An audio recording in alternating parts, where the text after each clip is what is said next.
In the highlands of what is now Peru, long before the Inca carved their empire into the Andes, another civilization rose and fell in silence. The Wari Empire, often overlooked, sometimes misunderstood, was a force that reshaped the landscape of ancient South America. Their story begins not with conquest or gold, but with whispers in the mountains, settlements expanding like ripples across a still lake, and a vision of control that stretched beyond war. Unlike the Incas, whose legacy is carved into Machu Picchu's stone walls, the Wari left behind no grand monuments to sing their name. Yet they were the first to build roads across the Andes, to create administrative centers far from their capital, and to impose a system of governance that echoed through time.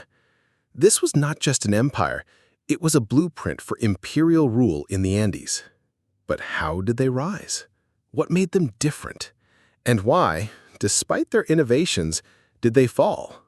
The Wari emerged around 600 CE in the Ayacucho Valley, a fertile region nestled among the towering peaks of the Central Andes. At this time, the great Moche and Nazca civilizations had faded, leaving behind ruins and unanswered questions.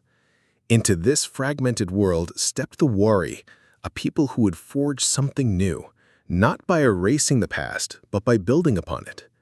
Unlike their predecessors who relied heavily on maritime trade and coastal agriculture, the Wari thrived in the highlands. They mastered irrigation, built vast urban centers, and developed a complex network of influence that extended far beyond their core territory.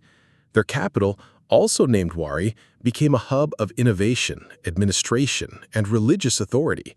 Here, architects designed sprawling complexes of stone and clay, artisans crafted intricate textiles and ceramics, and rulers governed a growing domain. The Wari did not conquer like the empires of Mesopotamia or Rome. They expanded through settlement, infrastructure, and cultural integration. This was not merely a kingdom, it was the foundation of something greater.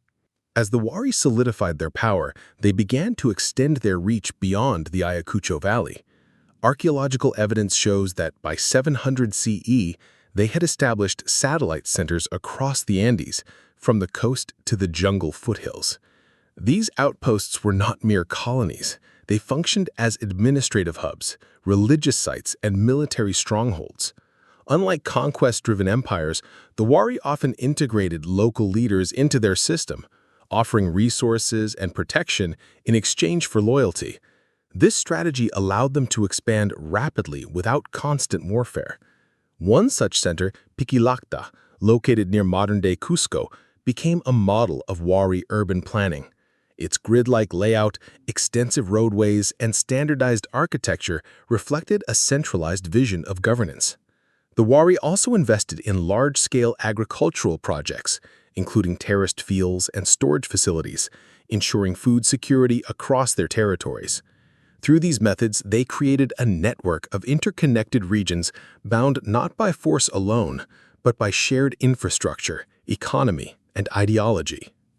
At the heart of Wari expansion stood its rulers, figures shrouded in mystery, yet undeniably instrumental in shaping the empire's trajectory. Though no single ruler dominates historical records like the Inca Emperor Pachacuti, inscriptions and archaeological findings suggest a succession of powerful elites who governed from the capital city of Wari. These leaders wielded both political and religious authority, positioning themselves as intermediaries between the gods and their subjects. High priests and administrators oversaw vast networks of settlements, ensuring compliance through ritual, tribute, and strategic alliances. One notable figure, though not named in surviving records, appears to have orchestrated the construction of Piquilacta, a sprawling urban center that served as a key administrative outpost. This leader likely played a crucial role in refining Wari governance, blending spiritual legitimacy with pragmatic statecraft. By embedding their authority within local traditions rather than imposing foreign customs, the Wari rulers cultivated a sense of continuity that eased resistance to their rule. Their ability to govern without overt domination set the Wari apart from later empires and laid the groundwork for a system that endured for centuries. By the late 9th century, signs of instability began to emerge within the Wari Empire. Climate shifts brought prolonged droughts, straining the sophisticated agricultural systems that had sustained the empire's growth. Evidence from tree rings and sediment layers suggests a severe dry period gripped the Andes between 850 and 900 CE, reducing crop yields and triggering resource shortages. As food became scarce, tensions flared between regional centers and the capital. Some satellite settlements, once loyal to Wari rule, began asserting independence, breaking away from the centralized authority that had held the empire together.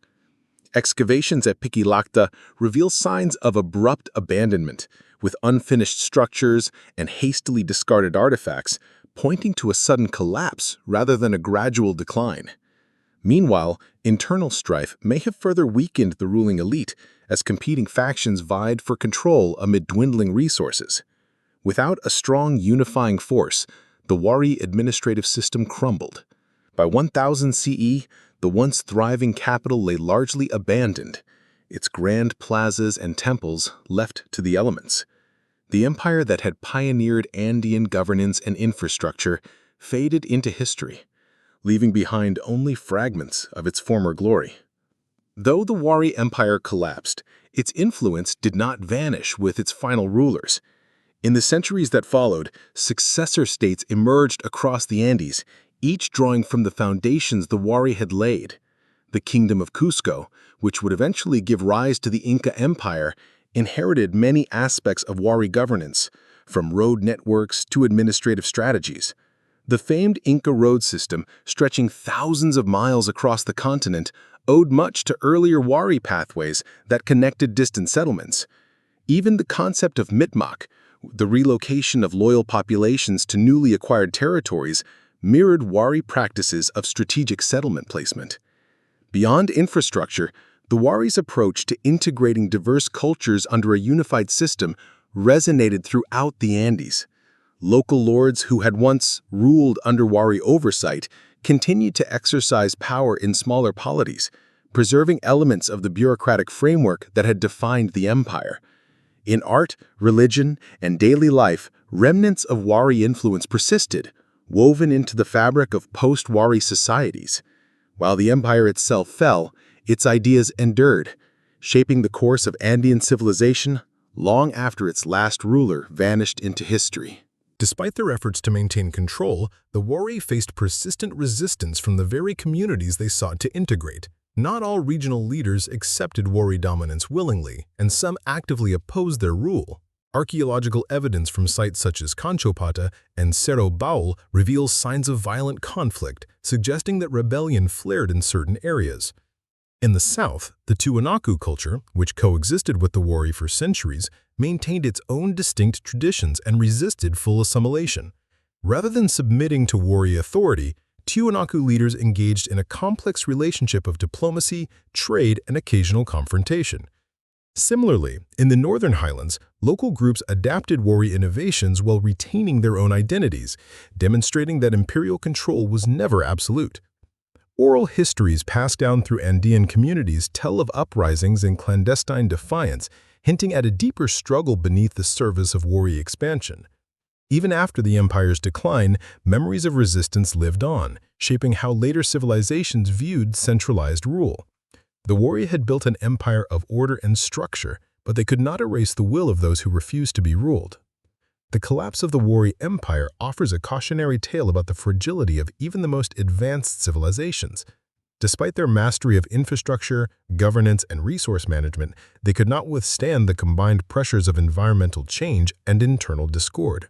Their reliance on a centralized system left them vulnerable when disruption struck, as there was no decentralized mechanism to absorb shocks.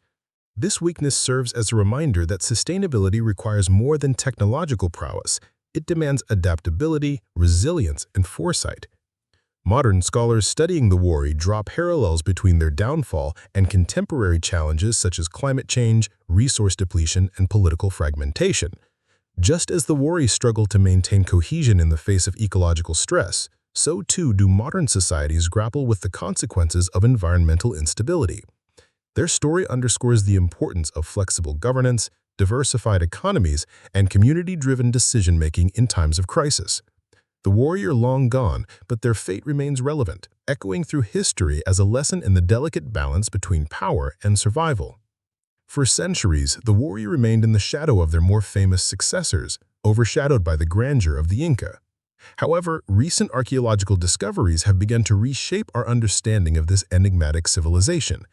Advances in excavation techniques, remote sensing, and radiocarbon dating have revealed the true scale of Wari influence, showing that their reach extended far beyond previously assumed boundaries.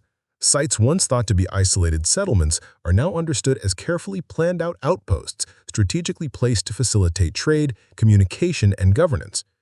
In 2013, the discovery of a remarkably preserved Wari burial site in the Ayacucho Valley provided unprecedented insight into their elite class. The tomb contained over 60 individuals, including priestesses, warriors, and artisans, along with rich offerings of gold, silver, and finely woven textiles. These findings challenge earlier assumptions that the Wari lacked the social complexity of later Andean civilizations. As researchers continue to uncover new evidence, the Wari are finally receiving the recognition they deserve as pioneers of Andean statecraft, innovators of infrastructure, and architects of a forgotten empire that shaped the course of history. The rediscovery of the Wari Empire has forced historians to reconsider long-held narratives about Andean civilization. For decades, the Inca were seen as the pinnacle of pre-Columbian achievement, their empire portrayed as the culmination of indigenous development. Yet the Wari challenged this view, revealing that centralized governance, expensive infrastructure, and cultural integration existed centuries before the rise of Cusco. Their administrative centers, road networks, and settlement patterns laid the groundwork for later empires, proving that the Inca did not invent these systems but refined and expanded upon them. This shift in perspective highlights the complexity of Andean history, emphasizing that power and innovation did not flow in a straight line but evolved through multiple civilizations, each influencing the next. Scholars now recognize the Wari as a critical link in the chain of Andean state formation, bridging the gap between earlier regional cultures and the vast empires that followed. Their legacy, once buried beneath layers of dust and misconception, is now emerging as one of the most significant chapters in the story of human civilization in the Americas. Despite growing recognition of the Wari's significance, many aspects of their influence remain shrouded in mystery. How exactly did they manage to exert control over such a vast and geographically diverse territory without relying heavily on military conquest? Unlike the Aztecs or the Romans, who maintained dominance through direct subjugation and tribute extraction, the Wari appear to have employed a more subtle form of hegemony. Recent studies suggest that they used a combination of economic incentives, religious authority, and strategic settlement placement to integrate disparate regions into their sphere of influence. Some scholars argue that Wari leaders offered access to prestige goods, such as fine textiles, elaborate ceramics, and exotic foods, as a means of securing loyalty from local elites. Others propose that Wari-controlled trade routes facilitated the movement of valuable resources, creating interdependencies that reinforced their dominance. Yet, the precise mechanisms of Wari governance continue to elude researchers, as no written records have been found to confirm these theories. This lack of direct documentation leaves archaeologists piecing together clues from material remains, making the Wari one of the most enigmatic civilizations of the ancient world. One of the most striking features of the Wari Empire was its approach to urban planning, which reflected both their administrative sophistication and their desire for control. Unlike earlier Andean societies that built cities organically around religious or ceremonial centers, the Wari constructed meticulously planned settlements with standardized layouts. These cities featured wide avenues, uniform building designs, and centralized plazas, reinforcing a sense of order and hierarchy. At the heart of each major Wari center stood a complex of multi-roomed buildings believed to have housed officials, artisans, and religious specialists. These structures were often arranged in a modular fashion, allowing for expansion as needed. The consistency in design across different Wari sites suggests a level of top-down planning rarely seen in other pre-Hispanic civilizations. Moreover, the placement of these settlements was not arbitrary. They were positioned at strategic points along trade routes and in proximity to agricultural zones, ensuring efficient resource distribution and communication. This calculated approach to city building was not just practical, it was a tool of governance, reinforcing the presence of Wari authority wherever their settlements stood. Religion played a central role in the Wari Empire, serving as both a unifying force and a means of legitimizing authority. Unlike later Andean civilizations that centered their religious practices around a single deity or pantheon, the Wari appear to have embraced a more syncretist approach, incorporating elements from various regional belief systems. Their capital, Wari, housed a massive temple complex dedicated to deities associated with fertility, agriculture, and celestial cycles, key concerns for a society dependent on highland farming. Rituals performed at these sacred sites reinforced the divine right of Wari rulers, linking them to supernatural forces that ensured prosperity and stability. Priests and religious specialists held significant power, overseeing ceremonies that reinforced loyalty to the state. Some scholars believe that the Wari used religious festivals to integrate conquered or affiliated communities, offering shared rituals as a way to foster unity across diverse populations. Additionally, the widespread presence of iconography depicting supernatural beings in Wari art suggests that religious imagery was deliberately used to convey ideological messages across their territories. By intertwining faith with governance, the Wari ensured that their rule was not only politically enforced, but spiritually sanctioned. The Wari Empire thrived on a highly organized and efficient economy, built upon a foundation of agriculture, trade, and resource management. Unlike many early civilizations that relied primarily on subsistence farming, the Wari developed an intricate system of food production and storage that supported both their urban centers and distant outposts. Terraced fields, irrigation canals, and raised agricultural platforms allowed them to maximize crop yields in the challenging Andean environment. Key staples such as maize, potatoes, quinoa, and beans formed the backbone of their diet, while llamas provided transport, wool, and meat. Surpluses were stored in massive granaries, ensuring that food could be redistributed during times of scarcity. Trade played a crucial role in sustaining the empire, with goods moving across vast distances through well-maintained roads. Textiles, ceramics, metalwork, and luxury items such as shells and dyes were exchanged between regions, strengthening economic ties and reinforcing imperial control. The Wari also controlled access to rare materials like obsidian and coca leaves, using them as tools of diplomacy and prestige. This economic network was not merely a byproduct of expansion, it was the engine that kept the empire running, fueling its growth and maintaining its stability. While the Wari Empire expanded significantly, the exact nature of their military capabilities remains a subject of debate among scholars. Unlike the later Inca, who maintained standing armies and engaged in large-scale campaigns, the Wari appear to have relied less on outright conquest and more on strategic diplomacy, economic leverage, and selective use of force. Evidence of fortifications at certain Wari outposts, such as Cerro Baul, suggests that they were prepared for defensive actions when necessary. However, these structures were not uniformly present across all settlements, indicating that military strength was not the primary tool of expansion. Instead, the Wari may have used a combination of coercion and negotiation to bring local leaders into their fold. By offering access to trade networks, religious institutions, and administrative support, they encouraged cooperation rather than resistance. In cases where opposition arose, targeted displays of force, perhaps small-scale raids or symbolic acts of destruction, may have been enough to assert dominance without engaging in prolonged warfare. This approach allowed the Wari to maintain control over vast territories without the logistical burden of constant military campaigns, making their empire both resilient and adaptable. Beyond their political and economic achievements, the Wari Empire was a vibrant cultural force that left a lasting imprint on the Andean world. Their artistic traditions blended influences from earlier civilizations, such as the Mochi and Nazca, creating a unique visual language that spread across their domains. Wari textiles, in particular, stand out for their intricate geometric patterns and vivid colors, achieved through advanced dyeing techniques and weaving methods. These textiles were not merely decorative. They carried symbolic meanings and were often used in religious rituals, diplomatic exchanges, and elite attire. Pottery, too, reflected the Wari's artistic sophistication, with bold, stylized depictions of mythological figures and animals. The recurring motifs of felines, birds, and anthropomorphic beings suggest a cosmology deeply rooted in Andean beliefs.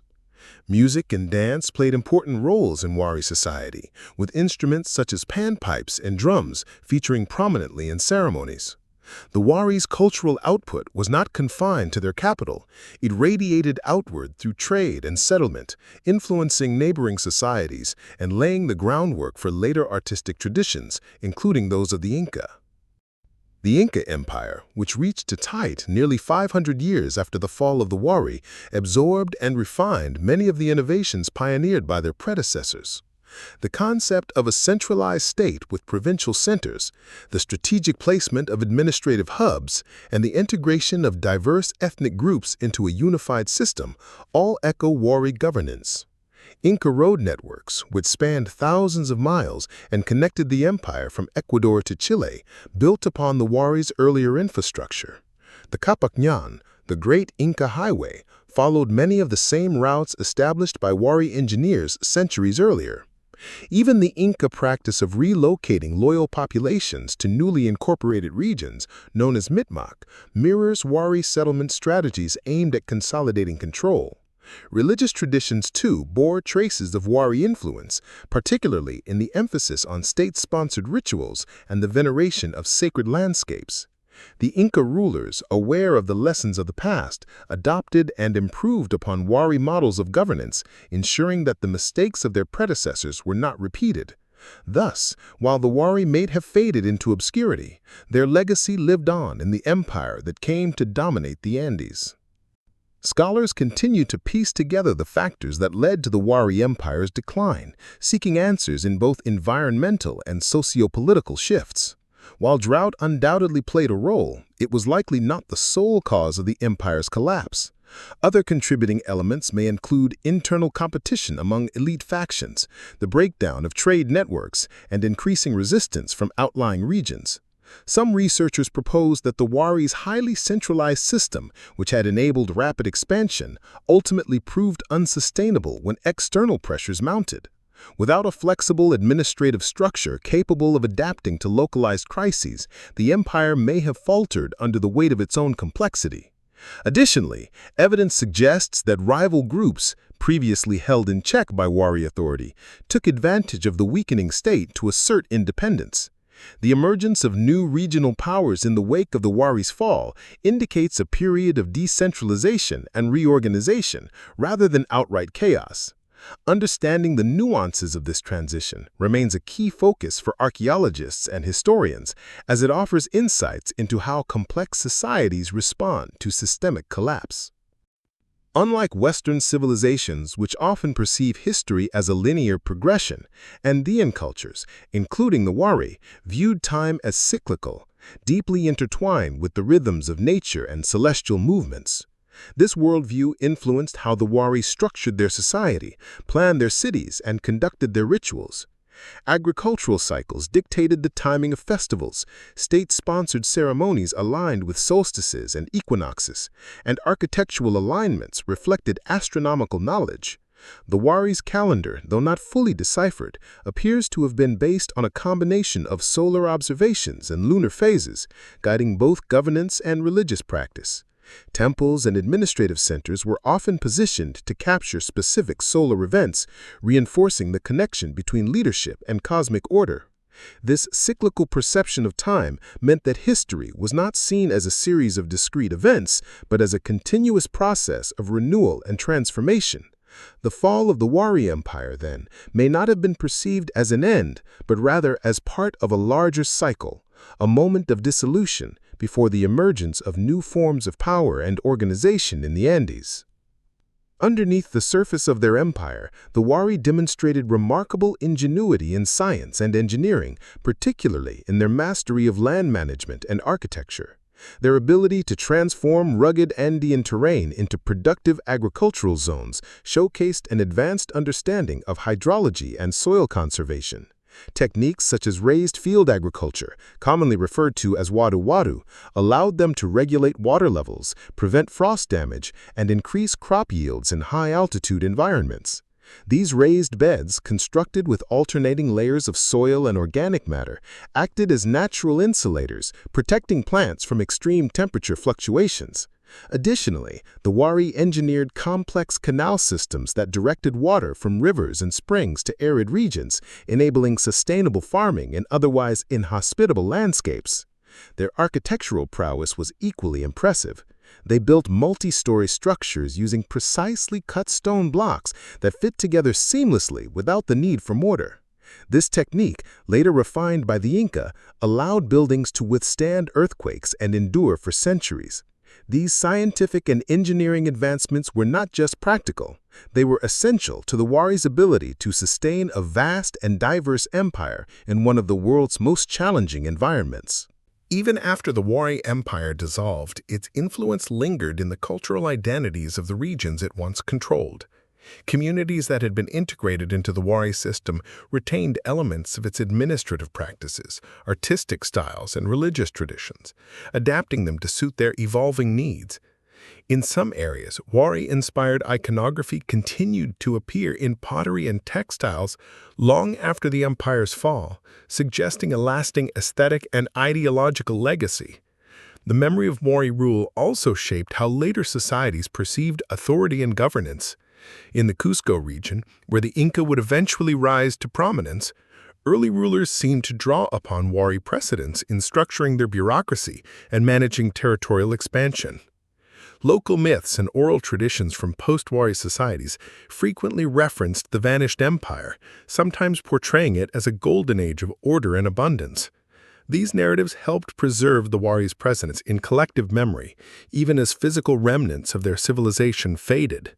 In this way, the Wari did not simply disappear.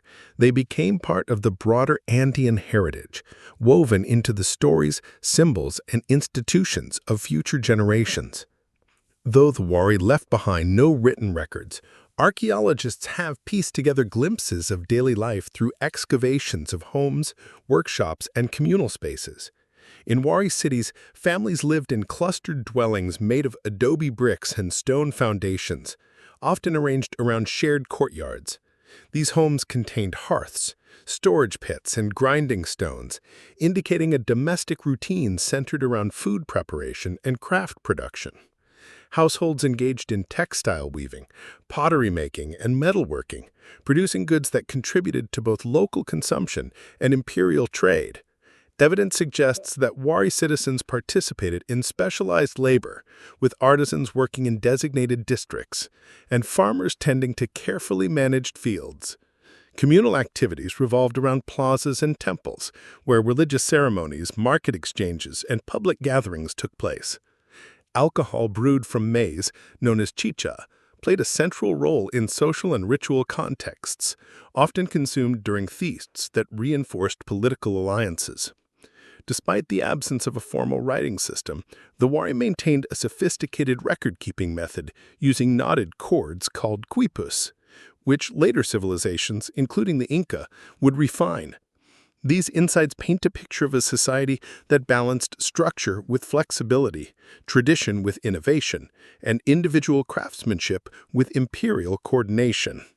The Wari Empire did not exist in isolation. It interacted extensively with neighboring cultures, shaping and being shaped by the dynamic world of the Central Andes. Among their closest contemporaries was the Tiwanaku civilization, which flourished in the Lake Titicaca region. Though separated by hundreds of kilometers, the two civilizations shared similarities in architectural styles, religious iconography, and statecraft. Rather than seeing each other as rivals, some scholars argue that the Wari and Tiwanaku engaged in a complex web of trade, diplomacy, and mutual influence. Artifacts bearing Wari-style motifs have been found as far south as Bolivia, while Tiwanaku elements appear in Wari religious art, suggesting a blending of cultural traditions. To the north, the Wari encountered direct Y and Cachamarca cultures, which maintained distinct artistic and funerary practices. These interactions were not always peaceful. Evidence of fortified settlements and signs of conflict indicate periods of tension. However, the Wari also integrated aspects of these cultures into their own, adopting new artistic techniques and ritual practices. This fluid exchange of ideas and resources underscores the Wari's adaptability, demonstrating that their empire was not a rigid monolith, but a constantly evolving entity shaped by its surroundings.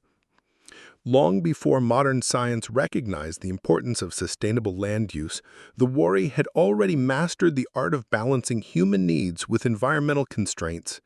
Their success in the Andes stemmed from an intimate understanding of the region's fragile ecosystems, allowing them to thrive in a landscape marked by dramatic elevation changes and unpredictable weather.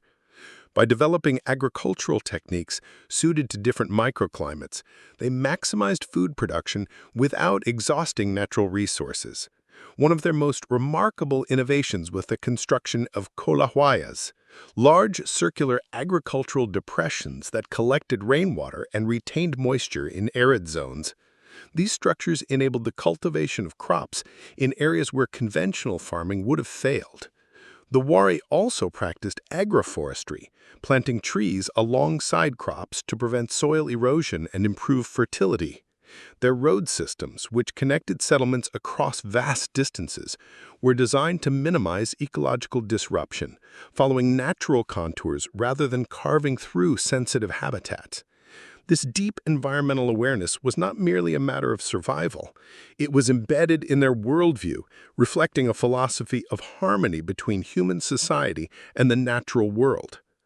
The Wari Empire stands as a pivotal chapter in the broader narrative of Andean civilization, bridging the gap between the early regional cultures and the later imperial powers that dominated the region.